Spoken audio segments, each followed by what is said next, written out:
ఆ కైలాసం ఆ వైకుంఠం చేరగా వస్తున్నానే శబరిమల క్షేత్రం. ఓ మణికంఠ నీ మాలెసుకున్నా నా పైన గురవనే నీ దీవెనవానా.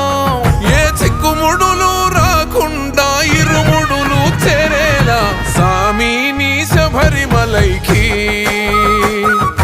నా హరినామం నా శివనామం నుదుటిన దిద్దుకున్నానే మణికంఠయ నామం. ఆ కైలాసం ఆ వైకుంఠం చేరగా వస్తున్నానే శబరిమల క్షేత్రం.